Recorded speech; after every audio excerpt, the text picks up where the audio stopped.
American വിദേശനയ രൂപീകരണത്തിന്റെ ഉന്നതവേദിയായ US. House foreign affairs കമ്മിറ്റിയിൽ Israel Gaza വിഷയത്തെ ചൊല്ലി സമാനതകളില്ലാത്ത കടുത്ത വാഗ്വാദവും രാഷ്ട്രീയ സംഘർഷവും അരങ്ങേറിയിരിക്കുകയാണ്.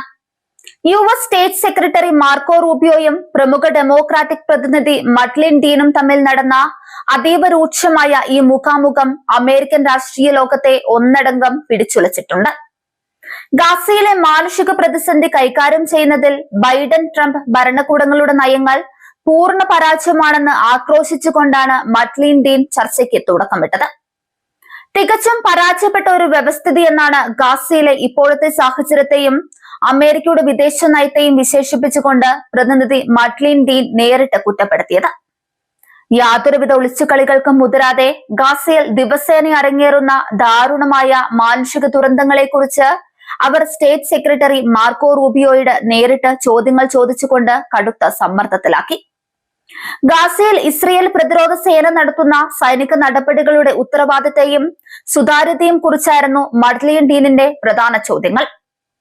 നിരപരാധികളായ 10,000-കണക്കിന് സ്ത്രീകളും കുട്ടികളും കൊല്ലപ്പെടുമ്പോഴും ഇസ്രയേൽ സൈന്യത്തെ പൂർണ്ണമായി ന്യായീകരിക്കുന്ന അമേരിക്കൻ നിലപാട് അന്താരാഷ്ട്ര നിയമങ്ങളുടെ ലംഘനമാണെന്ന് അവർ വാദിച്ചു. IDFന്റെ ഭാഗത്തു നിന്നുണ്ടാകുന്ന യുദ്ധക്കുറ്റങ്ങൾക്ക് കൃത്യമായി മറുപടി നൽകാൻ ഇസ്രയേൽ ഭരണകൂടം തയ്യാറാകണമെന്നും അതിന് അമേരിക്ക നിർബന്ധം ചെലുത്തണമെന്നും അവർ ശക്തമായി ആവശ്യപ്പെട്ടു. എന്നാൽ അമേരിക്കയുടെ പരമ്പരാഗത സഖ്യകക്ഷികളായ ഇസ്രയേലിനെ പ്രതിരോധിച്ചുകൊണ്ട് സ്റ്റേറ്റ് സെക്രട്ടറി മാർക്കോ റൂബിയോ ശക്തമായി രംഗത്തെത്തിയതോടെയാണ് കമ്മിറ്റി ഹാൾ ഒരു വലിയ യുദ്ധകളമായി മാറിയത്. ഗാസയിലെ ജനങ്ങളുടെ ദുരിതങ്ങൾക്ക് കാരണം ഇസ്രയേൽ അല്ല, മറിച്ച് ഹമാസ് ആണെന്ന വാദമാണ് റൂബിയോ ഉയർത്തിയത്. ഹമാസ് തങ്ങളുടെ താവളങ്ങളായി സാധാരണക്കാരുടെ വീടുകളും ആശുപത്രികളും ഉപയോഗിക്കുന്നത് കൊണ്ടാണ് നാശനഷ്ടങ്ങൾ വർദ്ധിക്കുന്നതെന്ന് അദ്ദേഹം ചൂണ്ടിക്കാണിച്ചു. ഗാസയിലേക്കുള്ള അന്താരാഷ്ട്ര മാനുഷിക സഹായങ്ങളുടെ വിതരണത്തിലുണ്ടായ വൻ പരാജയത്തെക്കുറിച്ചും മഡ്ലിൻ ഡീൻ റൂബിയോയെ കടുത്ത ഭാഷയിലാണ് വിമർശിച്ചത്. ലക്ഷക്കണക്കിന് ആളുകൾ പട്ടിണി കിടക്കുമ്പോഴും ആവശ്യത്തിന് ഭക്ഷണവും മരുന്നും ഗാസയിലേക്ക് എത്തിക്കാൻ US നേതൃത്വത്തിന് കഴിയാത്തത് എന്തുകൊണ്ടാണെന്ന് അവർ ചോദിച്ചു. സഹായ സാമഗ്രികൾ അടങ്ങിയ ട്രക്കുകൾ അതിർത്തികളിൽ ഇസ്രയേൽ സൈന്യം തടഞ്ഞു വെക്കുന്നത് അമേരിക്കൻ വിദേശകാര്യ മന്ത്രാലയം കണ്ടില്ലെന്ന് നടിക്കുകയാണെന്ന ഗുരുതരമായ ആരോപണവും അവർ ഉന്നയിച്ചു. ഈ ആരോപണങ്ങൾക്ക് മറുപടി പറയുമ്പോൾ സഹായ വിതരണം തടസ്സപ്പെടുത്തുന്നത് ഇസ്രയേൽ അല്ല, മറിച്ച് വിതരണം ചെയ്യുന്ന സാധനങ്ങൾ ഹമാസ് ഭീകരർ കൊള്ളയടിക്കുന്നത് കൊണ്ടാണെന്ന് റൂബിയോ തിരിച്ചടിച്ചു.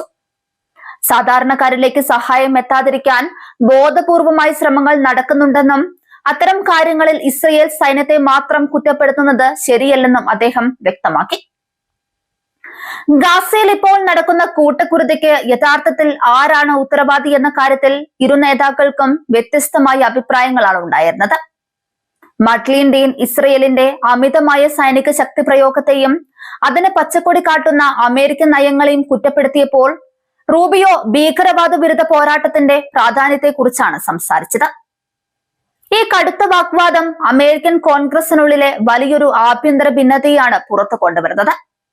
ഇസ്രയേൽ വിഷയത്തിൽ ഡെമോക്രാറ്റിക് പാർട്ടിയിലെ പുരോഗമന വിഭാഗവും റിപ്പബ്ലിക്കൻ പാർട്ടിയും തമ്മിലുള്ള ചേരിതിരിവ് എത്രത്തോളം രൂക്ഷമാണെന്ന് ഈ കമ്മിറ്റി യോഗം തെളിയിക്കുന്നുണ്ട്. മഡ്ലിൻ ഡീനിനെ പോലുള്ള പ്രതിനിധികൾ ഇസ്രയേലിന്റെ നയങ്ങളെ വംശഹത്യ എന്ന് വിശേഷിപ്പിക്കാൻ തുടങ്ങിയത് അമേരിക്കൻ ഭരണകൂടത്തിന് അന്താരാഷ്ട്ര തലത്തിൽ വലിയ നയതന്ത്ര സമ്മർദ്ദമുണ്ടാക്കുന്നുണ്ട്.